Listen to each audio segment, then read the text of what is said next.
My ex used me to pay her tuition while I supported her dreams, so I ghosted completely, and what followed shattered her perfect life. I'm a 27-year-old guy who believed that loving someone meant stepping in when the world felt too heavy for them, even if it meant crushing myself in the process.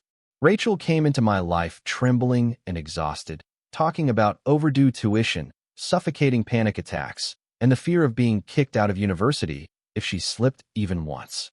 She would sit on my couch, hands shaking around a cold mug of coffee, whispering, "I can't go home a failure." And every time she said it, something inside me tightened. I told her, "You're not alone. I've got you." And I meant it with every piece of my heart. She spoke about becoming a successful interior designer like it was oxygen, like this dream was the only thing keeping her alive, and I wanted to be the reason she survived the storm. When she said, "This is our future, not just mine," it felt like a promise wrapped in hope, so I offered to pay her semesters, her books, her rent, everything she needed. I remember the way her eyes filled with tears when she hugged me and whispered, "I swear I'll make it all up to you someday." In that moment, I felt chosen, needed, irreplaceable. I picked up extra shifts at the warehouse, traded sleep for overtime, and let my own plans quietly dissolve into the background. My world became early mornings, aching shoulders, and the constant hum of fluorescent lights. Also, she could focus without stress. When I came home exhausted, she'd stroke my hair and say, "You're my hero." And I believed that sacrifice was love. What I didn't see then was the way her eyes flickered when her phone buzzed, the air tightening as if a quiet secret was already growing between us that night. I started realizing how much of my life I'd put on hold once my calendar became nothing but her deadlines, her stress, her emergencies, while my own dreams sat untouched like forgotten wreckage. I stopped talking about the promotion my manager kept encouraging me to apply for, because extra responsibility meant less money for Rachel's needs, and somehow her needs always came first. "Just a little longer," she'd say, scrolling through design portfolios on her tablet. "Once I graduate, everything will change for us." Her voice sounded hopeful, but something about it felt distant, like she was already imagining a future that didn't include me standing beside her. She started staying on campus later, attending networking events and group study nights that stretched past midnight. When I asked if she wanted me to pick her up, she sighed and said, "You don't need to hover. I can handle myself," as if my concern was suddenly inconvenient. I laughed it off, but inside, the rejection stung sharper than I wanted to admit. I noticed her laughs growing louder on the phone, playful in ways I hadn't heard in months, and when I asked who she was with, she'd casually reply, "Just people from my program." At home, the air felt heavier, quieter, like the warmth we once shared was cooling into something unfamiliar. I'd sit on the edge of the bed, watching the glow of her phone reflect across her face, and she'd shift slightly away, whispering, "You're overthinking again," as if my gut was betraying her instead of warning me. Every time I tried to talk about us, she smiled tightly and murmured, "Don't stress, we're solid." But the way she avoided my eyes made that reassurance feel hollow. Somewhere between her new confidence and my growing silence, I felt something slipping, and I didn't yet know how deep that break would run. The first time something felt truly off was when Rachel called me in a shaky voice and said, "I need a little extra this month for my final project materials," like it physically pained her to ask. I transferred the money without hesitation, even though my bank balance flashed lower than I wanted to see, because I told myself this was still part of our shared future. 2 days later, I scrolled past a photo on my feed of her smiling at an upscale cafe, glasses clinking, plates of overpriced brunch stacked in front of her, and 3 classmates I didn't recognize. The caption read, "Much needed reward after a stressful week," and my chest tightened like someone had quietly pulled a cord around my ribs. When I brought it up gently, trying not to sound accusing, she laughed and said, "Oh my God, don't start. It was just a quick break. I deserve that after everything I've been dealing with." Her smile was easy, casual, like the conversation was already over before it began. I forced a nod, but inside, doubt seeped into places where trust used to live. Her phone started buzzing more often after that. Short bursts of laughter, quick typing, the screen turning away from me when I leaned too close. "Babe, who keeps messaging you?" I asked once, attempting lightness, and she replied, "You're being paranoid.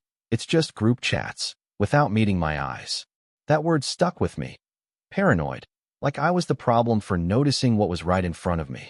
At night, the bed felt wider than usual, colder even with her beside me. I lay awake listening to the soft clicks of her screen, the quiet inhale of her breath whenever I shifted closer, and the way she subtly edged away as if my touch was suddenly too much. "You're safe with me," I whispered once, half asleep, and she didn't respond. In the silence that followed, a strange fear settled in my chest, subtle but sharp, like something precious was starting to rot beneath the surface, and I still didn't know just how deep that decay had already reached. The moment that truly shifted something inside me happened on a night I wasn't even supposed to hear anything at all. Rachel had left her phone on the coffee table while she stepped into the kitchen with a few classmates she'd invited over to brainstorm, and I stayed on the couch pretending to scroll, pretending I didn't already feel like a stranger in my own living room. I heard her laugh, not the soft laugh she used with me, but a sharper, teasing one, and then her voice drifted clearly through the half-open doorway. "Guys like him are easy," she said, amusement dripping from every syllable. "He just wants to feel needed." My throat went dry as another voice replied, "So you've got him fully locked in?" And she chuckled, almost proudly. "Of course. He thinks he's my hero. Honestly, men like that exist to stabilize girls like me." There was a ripple of laughter, casual, effortless, like my entire existence had been reduced to a punchline shared between people who didn't know my name but knew my worth. I sat frozen, the stale smell of coffee and the hum of the refrigerator suddenly suffocating, like the walls were closing in while my heart pounded painfully against my ribs. Every memory of holding her while she cried, every overtime shift, every promise echoed back as something grotesque, something I'd been foolish enough to offer freely. When she walked back into the room and smiled at me, asking, "You okay, babe?" the sweetness of her tone felt venomous.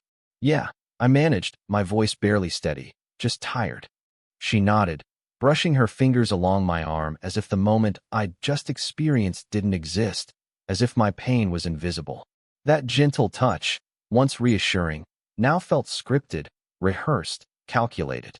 For the first time, I didn't rush to kiss her, didn't reach for comfort or clarity. Instead, I watched her face, the way her eyes flickered between me and her phone, and something cold settled in my chest. I wasn't her partner. I wasn't her future. I was a resource she'd already decided she could afford to replace.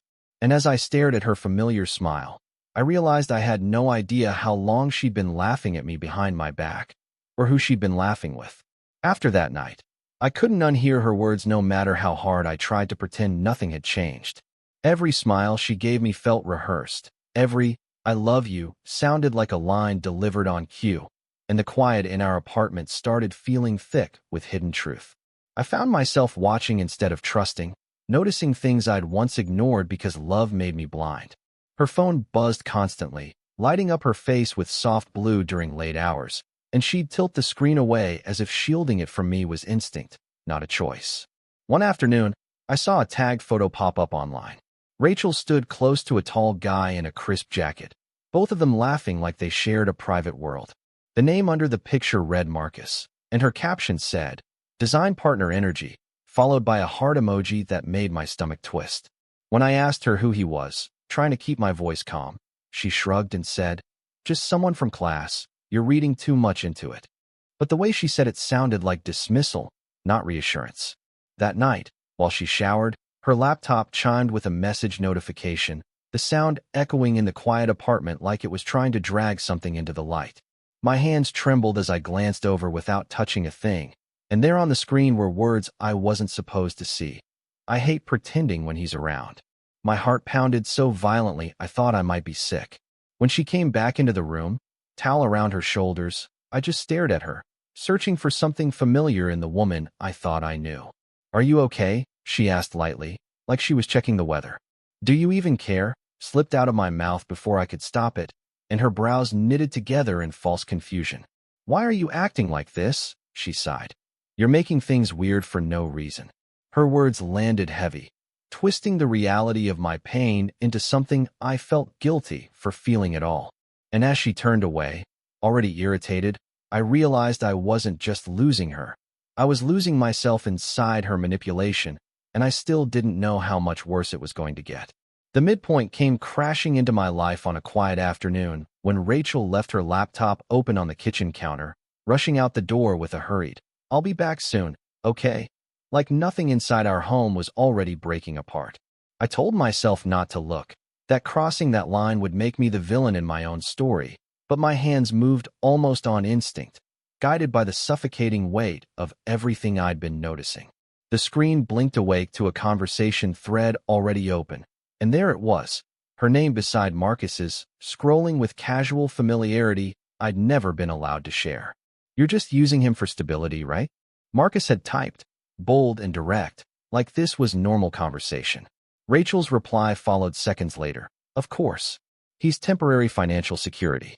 I just need him to hold things together until I'm settled." The room felt like it tilted sharply, the floor beneath my feet suddenly unsteady, as if my entire world had been pulled sideways without warning. I stared at the words, rereading them over and over, hoping they'd morph into something kinder, something less devastating, but they didn't. Further down, more messages appeared, her laughing about how sweet I was and how my loyalty made me predictable. Plans typed out with sickening calm about when she'd finally leave me once she secured a job after graduation. "He thinks I'm building a future with him," she wrote, a digital echo of every lie whispered into my ear while I worked myself into exhaustion. My chest burned, hot and hollow at the same time, like grief and rage were battling for space inside me.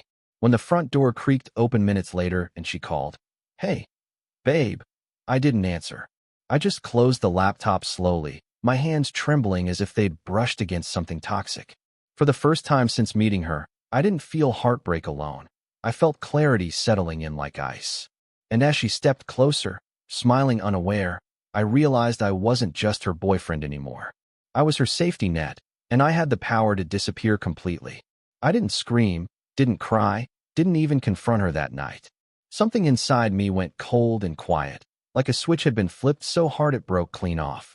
I waited until she fell asleep beside me, her breathing slow and peaceful, as if she hadn't just shattered the person who loved her most. Then I got up and stared down at her face one last time. My phone was already in my hand, thumb hovering as the blue glow washed over my shaking fingers, and with a single motion, I blocked her number. Email, social media, every possible door she could use to reach me slammed shut in silence. The next morning, I was gone. My clothes, my charger, the worn mug she'd once called ours, all packed and erased like I'd never existed in that space at all. When my phone buzzed from unknown numbers later that afternoon, I ignored them. When my inbox filled with frantic subject lines like "Where are you?" and "Please just talk to me," I deleted them without opening a single one. "I don't understand. What did I do?"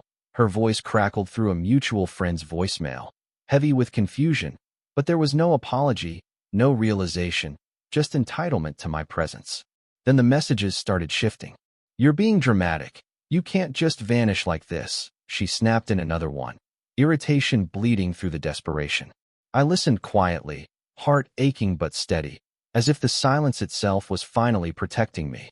A week later, my bank balance reflected the truth more loudly than any argument ever could. The automatic payments for her tuition bounced. Her rent transfer failed. My absence wasn't just emotional anymore. It was financial, structural, devastating to the life she'd carefully balanced on my back. From distant whispers and shared screenshots, I learned she'd started spiraling, turning to Marcus for help, her polished confidence cracking under the weight of reality. "He said he'd cover you temporarily," one friend hinted cautiously, "but even he seems overwhelmed." I imagined her now, pacing, nails bitten raw, phone clutched tightly in sweaty hands, realizing the safety net she mocked had vanished without warning, and for the first time, she was finally scared of falling. The first real signs of her unraveling reached me through whispers, screenshots, and uneasy phone calls from friends who didn't know which side to stand on. "Rachel's not okay," one of them admitted carefully, like my heart wasn't already cracked open. "She's barely showing up to class anymore." I pictured her once perfectly styled hair now tied up in rushed tangles, the sharp confidence she wore like armor melting under pressure, and for the first time, I wasn't the one trying to save her. Her social media changed too. The polished design posts slowed, replaced by vague captions like, "When the people you trust disappear, you see who you really are," and "Some men don't know how to love properly." Each line felt like a quiet attempt to rewrite the story, to position herself as wounded instead of exposed. Mutual friends sent me screenshots of her sitting alone in the library, eyes red, chewing nervously on her lip, while Marcus hovered nearby with visible frustration. "He didn't sign up to be her wallet," someone muttered. I heard how tuition notices were piling up, how the university had already sent formal warnings, and how her landlord had started calling daily. The life she'd built so effortlessly on my back was sagging, cracking, collapsing under the weight of reality. "I don't know what to do," she'd apparently cried to another friend, voice shaking and thin. "He just disappeared like I meant nothing." Those words twisted inside me with a strange mix of pain and bitter irony. At night, when the city outside my window hummed with indifferent traffic and neon streetlight reflections spilled across my bare walls, guilt crept into spaces I didn't fully understand. I wasn't supposed to feel relief, but it was there, tangled with sorrow and exhaustion. I kept remembering the way she laughed about me, the ease with which she'd planned her exit, and the guilt slowly hardened again into something colder. Then a message came through from a shared contact, simple and heavy at the same time. She tried to max out her credit card for tuition today. It got declined. I stared at my phone, heart pounding as a strange silence settled around me, because I knew this wasn't the end of her fall. It was just the moment before she finally hit the ground. It was past midnight when my phone lit up with an unknown number, the screen casting a pale glow across my quiet bedroom like a warning flare. I almost let it ring out, but something in my chest tightened, familiar and heavy, so I answered slowly, my voice barely above a whisper. "Hello," I said, and on the other end came a broken inhale, shaky and wet, like someone drowning in their own breath. "Please, don't hang up," she gasped, and I knew instantly it was Rachel. Her voice sounded smaller, stripped of the confidence she used to wear like perfume.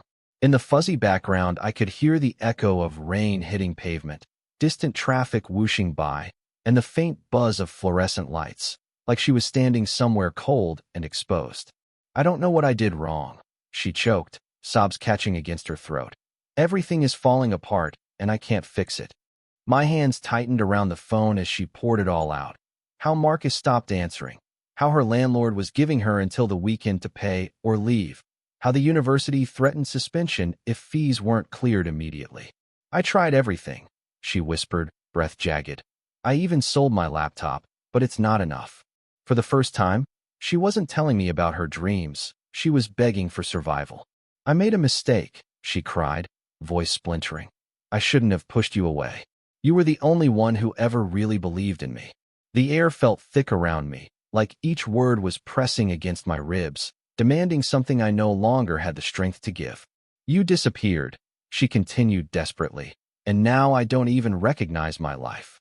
Her sobs echoed raw and ugly, and I could almost see her, soaked hair clinging to her face, mascara streaked down her cheeks, knuckles white around a cracked phone. I stayed silent, letting her feel the weight of that void, the same emptiness she'd once laughed about so casually. And when her voice finally trembled into a broken whisper, "Can you please help me? Just this once?" I froze, heart pounding, knowing whatever I said next would change everything, or destroy what little was left.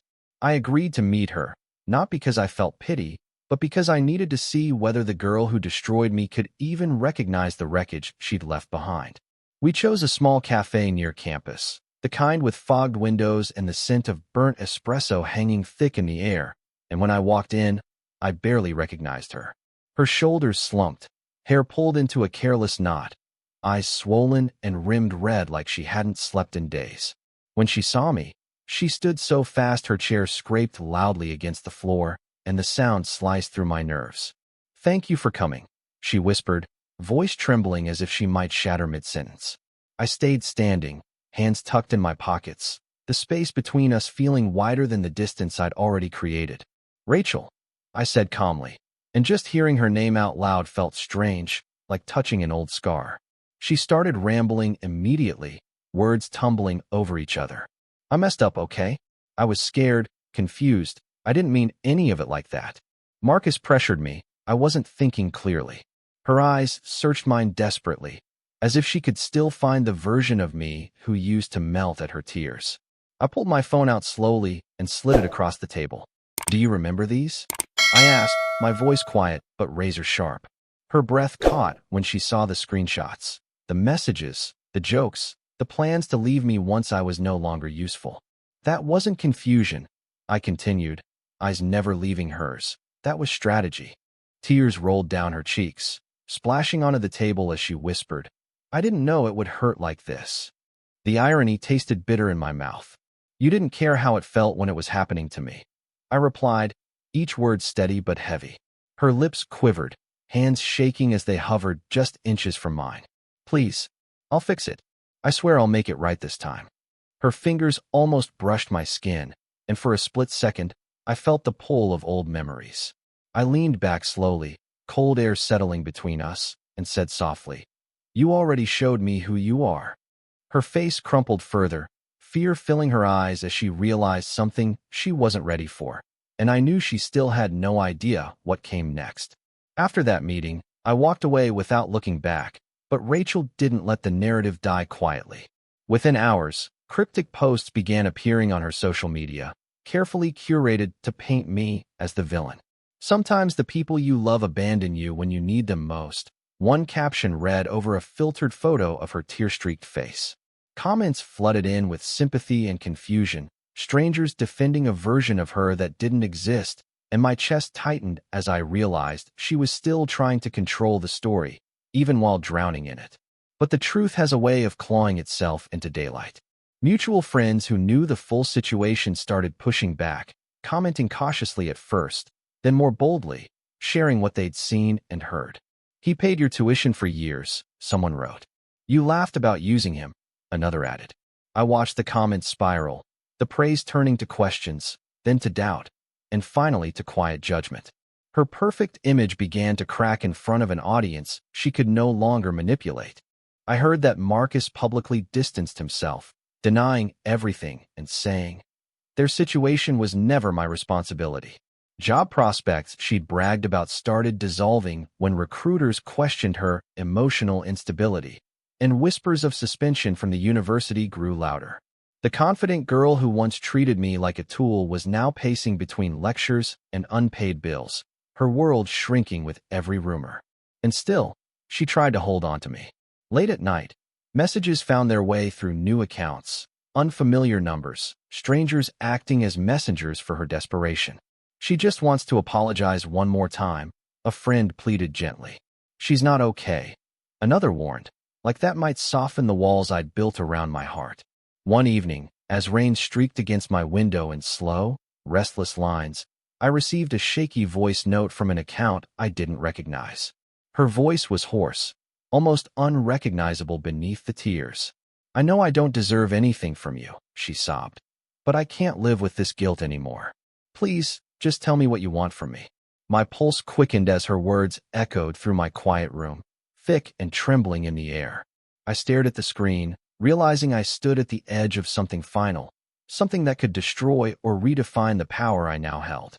And as her desperate breathing faded into silence, I knew the next move was mine, and it wouldn't be a mercy.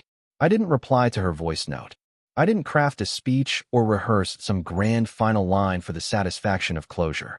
Instead, I sat in the hush of my apartment and listened to the quiet hum of the city outside, the rain thinning into a soft whisper against the glass, and realized the loudest response was the one she would never hear. For so long, my worth had been wrapped around being needed, being useful, being the man who saved her. And now, choosing not to save her felt like reclaiming something sacred from the wreckage. The next morning, I blocked the new account, then another, then every digital trace she tried using to reach me.